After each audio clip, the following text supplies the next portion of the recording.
Happy Monday, everybody. Hope you had a great, fun, relaxing weekend, and I hope everybody's doing well. So for the last few weeks, I've been talking about the real causes for our struggle with health and wellness. Last week, I covered the 5 keys to success when it comes to healthy habits. Hi, Veronica. Hope you're doing well. Today I'm going to talk about the 5 pillars of health, and I'm going to do it in an overview. So I'm not going to dive deeply into each one of the pillars now. What I'm going to do is give just an overview of what the 5 pillars of health are, and then in each week for the next 5 weeks, I'm going to take one of those pillars and I'm going to break it down and take a deeper dive into each one so we can really take a look at why it's important, how it's important, and ways, strategies for integrating it into your life in a successful and reasonable way.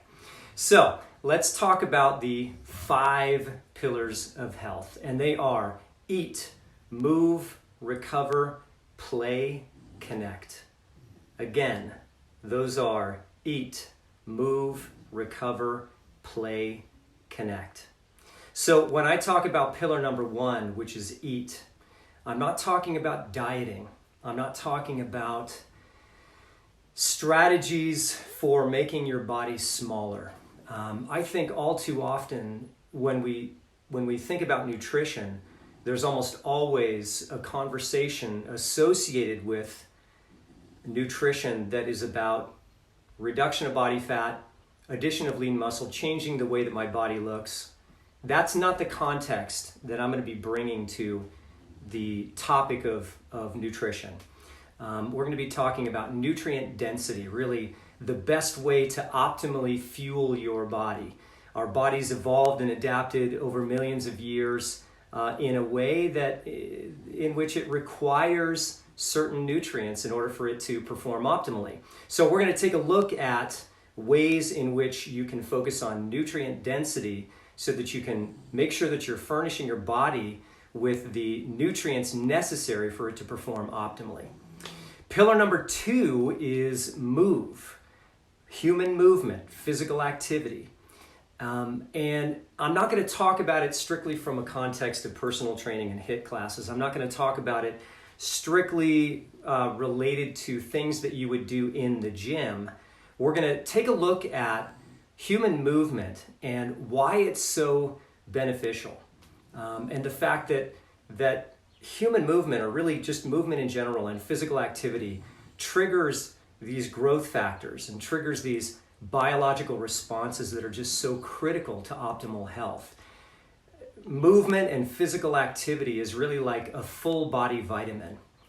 It's pretty much as close to the fountain of youth as we're going to get. So we're going to dig into really the importance of human movement, why it's beneficial, how it benefits us, and take a look at some realistic ways to integrate it into your life so that you don't feel like you have to be a gym rat in order to be healthy from a bodily perspective with regard to physical activity.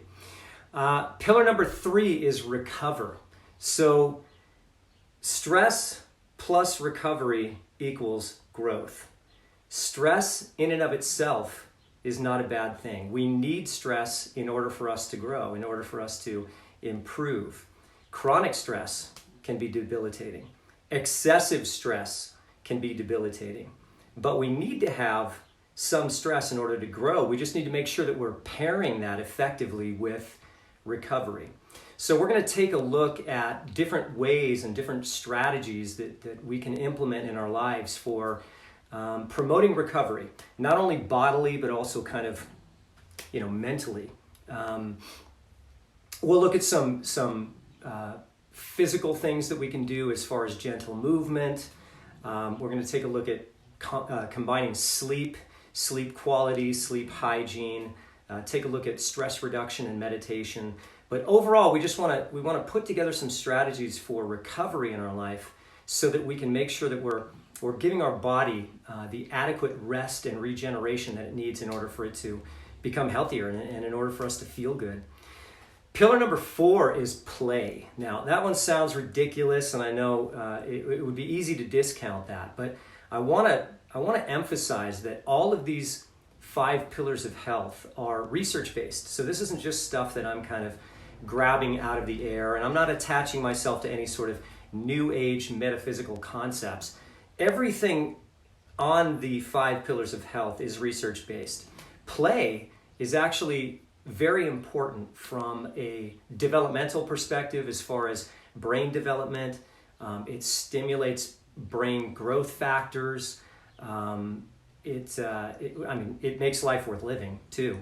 But there are actually 7 properties of play that we're going to dig into that really clearly define what play is and why it's valuable to you, how to achieve it, or certain ways that you can approach integrating play into your life. So that's pillar number 4, which is play.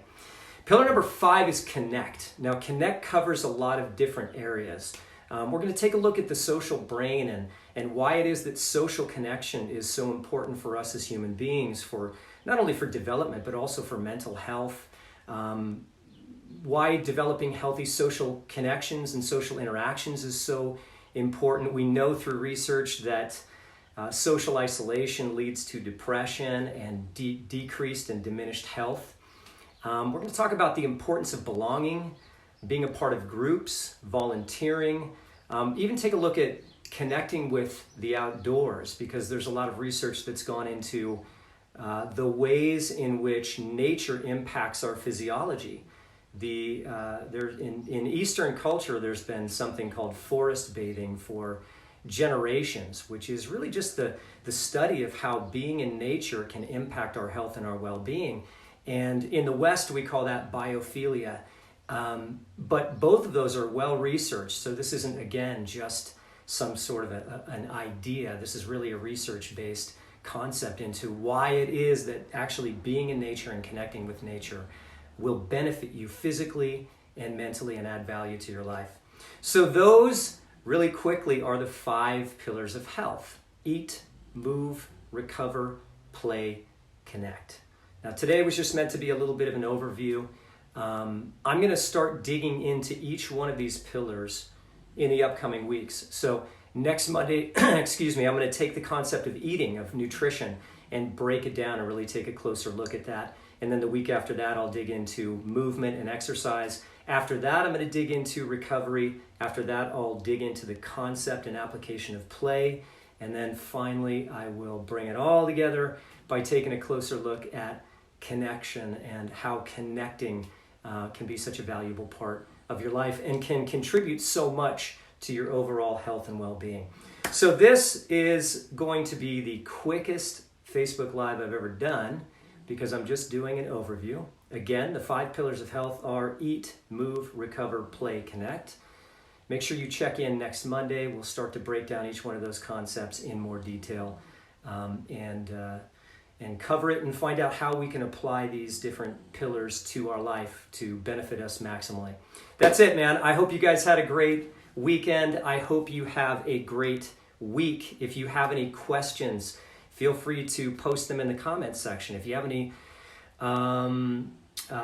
recommendations, or if you want to dig into a particular concept and you'd like me to dig into it for you, and you've got a specific concept or question you want me to take a look at, I'm happy to do that.